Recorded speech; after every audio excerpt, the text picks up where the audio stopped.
Hello friends, doctor సోమ్యాజుల homeopathy ఛానల్కి మరొకసారి స్వాగతం. ఈరోజు మనం చికెన్ పాక్స్ అంటే అమ్మవారు లేదా ఆటలమ్మ లేదా తల్లి అని చాలామంది పిలుస్తూ ఉంటారు.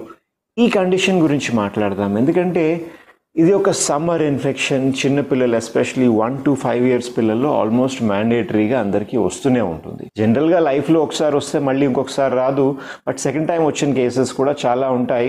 అంటే చిన్నపిల్లలకి వస్తుందంటే పెద్దవాళ్ళకి రాదు అని కాదు, పెద్దవాళ్ళకి కూడా వచ్చే ఛాన్సెస్ ఉంటాయి. ఒక విషయం ఏంటంటే ఎంత చిన్న వయసులో పిల్లలకి వస్తే అంత ఈజీగా వాళ్ళకి వితౌట్ కాంప్లికేషన్స్ తగ్గిపోతున్నది. ఇది వారిసెల్లా జోస్టర్ అనే ఒక వైరస్ వల్ల వస్తుంది. అండ్ బెస్ట్ పార్ట్ ఏంటి అంటే ఇది ఒక సెల్ఫ్ లిమిటింగ్ డిసీజ్. అంటే ఆ ఇన్ఫెక్షన్ వచ్చిన తర్వాత దాని మటుకు అదే తగ్గిపోతుంది కూడా. మనం దీని గురించి పెద్దగా కంగారు పడవలసిన అవసరం లేదు in most of the conditions. But కొన్ని ప్రికాషన్స్ తీసుకోవాలి. అండ్ కొన్ని సిమ్టమ్స్ ఉంటే కనుక వెంటనే డాక్టర్ దగ్గరికి కూడా పట్టుకెళ్ళాలి. సో ఎటువంటి సిచ్యువేషన్లో ఏం చేయాలి అనే దాని గురించి మనం ఈరోజు మాట్లాడదాం. సో జనరల్లీ ఎలా ఉంటుందంటే ఈరోజు నేను ఆ వైరస్కి ఎక్స్పోజ్ అయ్యాను అనుకోండి, ఈ రోజు నుంచి అరౌండ్ 10 to 15 days తర్వాత నా బాడీలో ఆ సిమ్టమ్స్ స్టార్ట్ అవుతాయి అన్నమాట. సిమ్టమ్స్ స్టార్ట్ అవ్వడం అంటే ఎలా ఉంటుంది? జనరల్గా ముక్కు కారిపోతుంది, చిన్న జ్వరం ఉంటుంది, వీక్నెస్ ఎక్కువగా ఉంటుంది, అంటే ఏ పని చేయాలని అనిపించదు, ఆకలి చాలా తక్కువగా ఉండడం, జనరల్గా ఇలాంటి సిమ్టమ్స్ ఉంటాయి. కొందరికి చిన్న హెడేక్ లాంటి సిమ్టమ్ కూడా ఉంటుంది. ఇది కాకుండా మోస్ట్ క్యారెక్టరిస్టిక్ సిమ్టమ్ ఏంటి అని అంటే బాడీ పైన కురుపులు లాంటివి వస్తాయన్నమాట.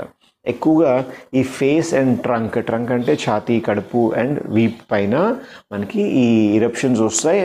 చేతులపైన, కాళ్ళపైన, అరిచేతులు, పాదాలు, నోట్ లోపల, ఈవెన్ జెనైటల్స్ అంటే ప్రైవేట్ పార్ట్స్ ఉంటాయి కదా, అక్కడ కూడా ఈ కురుపులు వస్తూ ఉంటాయి. ఎలా కనబడతాయి కురుపులు? స్టార్టింగ్లో చిన్న రెడ్డిష్ కలర్లో ఈ ఫోటోలో చూస్తున్నట్టు కనబడతాయి. దాని తర్వాత పైన చిన్న ఎల్లో టిప్ అనేది ఫార్మ్ అవుతుంది, ఎల్లో కానీ వైట్ కలర్లోని. దాని తర్వాత ఒక వాటర్ బబుల్ లాగా అక్కడ ఫార్మ్ అవుతుంది. దాని తర్వాత అది పగిలిపోతుంది, దాంట్లో నుంచి వాటర్ బయటకు వస్తుంది అండ్ అక్కడ మెల్లిగా అట్టకట్టడం మొదలు పెడుతుంది. ఫీవర్ స్టార్ట్ అయిన ఒక 1-2 days తర్వాత ఈ కురుపులు రావడం స్టార్ట్ అవుతాయి. అండ్ జనరల్లీ అరౌండ్ 5-6 days తర్వాత బాడీలోని ఉండే అన్ని కురుపులు కూడా పూర్తిగా అట్టకట్టేస్తూ ఉంటాయి అన్నమాట. ఎందుకంటే 1-2 కురుపులు కావు, కొందరికి అయితే ఒక 100-200 కురుపులు కూడా వస్తూ ఉంటాయి. ఈ కురుపుల్ని కనుక డిస్టర్బ్ చేయకుండా ఉంటే ఎటువంటి స్కార్ ఫార్మేషన్, అక్కడ మచ్చ ఏమీ లేకుండా నీట్గా హీల్ అయిపోతాయి. ప్రాబ్లం ఎక్కడ వస్తుంది అని అంటే ఈ కురుపులు ఉన్నప్పుడు అక్కడ దురద ఉంటుంది. అండ్ ఎస్పెషల్లీ చిన్నపిల్లలకి ఎక్కువ వస్తుంది కదా, వాళ్ళు గోకేస్తారనమాట దురదగా ఉన్నది అని చెప్పి. సో ఆ సైకిల్ ఏదైతే ఉందో ఆ కురుపుది, అది మధ్యలో కట్ ఆఫ్ అయిపోయినప్పుడు అక్కడ ఒకటి సెకండరీ బ్యాక్టీరియల్ ఇన్ఫెక్షన్స్ వచ్చే ఛాన్సెస్ పెరిగిపోతాయి. రెండోది వాళ్ళకి ఆ ఏరియాలోని స్కార్ ఫార్మేషన్ అయ్యే ఛాన్సెస్ కూడా పెరిగిపోతూ ఉంటాయి. చికెన్ పాక్స్ వచ్చినప్పుడు భయపడవలసిన అవసరం ఉందా అంటే ఏమాత్రం ఉండదండి. జనరల్గా 12 years లోపల ఉండే పిల్లలకి వస్తుంది. వాళ్ళకి ట్రీట్మెంట్ కూడా జనరల్గా 99.9%లో ఇవ్వాల్సిన అవసరం లేదు. 12 years అబవ్ వచ్చిన వాళ్ళకి, అడల్ట్ స్టేజ్లో వచ్చిన వాళ్ళకి, ఇమ్యూనో కాంప్రమైజ్డ్ కండిషన్లో ఉన్న వాళ్ళకి అండ్ ప్రెగ్నెన్సీలో ఎవరైనా ఉన్నారు వాళ్ళకి వస్తే అప్పుడు చాలా జాగ్రత్తగా డాక్టర్ సలహా తీసుకుని వాళ్ళని ట్రీట్ చేయవలసిన అవసరం ఉంటుంది. ఎందుకంటే అడల్ట్ ఏజ్లోని కాంప్లికేషన్స్ వచ్చే ఛాన్సెస్ ఎక్కువైపోతూ ఉంటాయి. ఏం కాంప్లికేషన్స్ వస్తాయండి? ఇందాక చెప్పాం, సెకండరీ ఇన్ఫెక్షన్స్ ఆ కురుపు దగ్గర వచ్చేస్తుంది. రెండోది దగ్గు కనుక డెవలప్ అయింది ఆ పేషెంట్కి అని అంటే నిమోనియా స్టార్ట్ అయింది అని అర్థం అనమాట. లేదు కన్ఫ్యూజన్గా ఏం మాట్లాడుతున్నారో కొంచెం అర్థం తప్పి మాట్లాడుతున్నారు అని అంటే వాళ్ళకి ఈ సెకండరీగా వాళ్ళకి ఎన్సెఫలైటిస్ డెవలప్ అయింది అని అర్థం. లేదు స్కిన్ పైన చిన్న చిన్న కురుపులు ఈ ఫోటోలో కనబడితే చికెన్ పాక్స్. అదే సరౌండింగ్ ఏరియాలోని ఆ ఏరియా అంతా రెడ్డిష్గా అయిపోయింది అనుకోండి, సెల్యులైటిస్ డెవలప్ అయ్యే ఛాన్స్ ఉన్నదన్నమాట. సో ఈ లక్షణాలని మనం చూస్తూ ఉండాలి. ఇలాంటివి ఏవైనా ఉన్నాయంటే వెంటనే డాక్టర్ దగ్గర పట్టుకెళ్ళాలి. ఫీవర్ ఉంటుందని చెప్పాము చూసారు, అరౌండ్ 100, 101, 102 ఫీవర్ ఉంటుంది.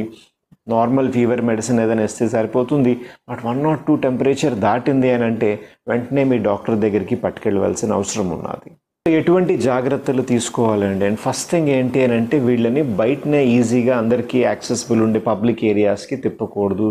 స్కూల్, కాలేజ్, ఆఫీస్ వీటికి వెళ్లకుండా ఇంట్లో ఉండవలసిన అవసరం ఉన్నది. ఎందుకు అని అంటే ఈ కురుపులు స్టార్ట్ అయ్యే ఒక 2 days ముందు నుంచి కురుపులన్నీ బాడీలో ఉండే అన్ని కురుపులు పూర్తిగా అట్టకట్టేసేంత వరకు, అంటే జనరల్గా అరౌండ్ 5 to 10 days లోపల ఉంటుంది అన్నమాట ఈ ఎంటైర్ జర్నీ అంతాను. ఈ డ్యూరేషన్లో వాళ్ళు ఎక్కడికి వెళ్లకుండా ఉండాలి. ఎందుకంటే ఈ టైంలో వాళ్ళు మరొకరికి ఆ ఇన్ఫెక్షన్ స్ప్రెడ్ చేసే అవకాశం ఎక్కువ ఉంటుంది.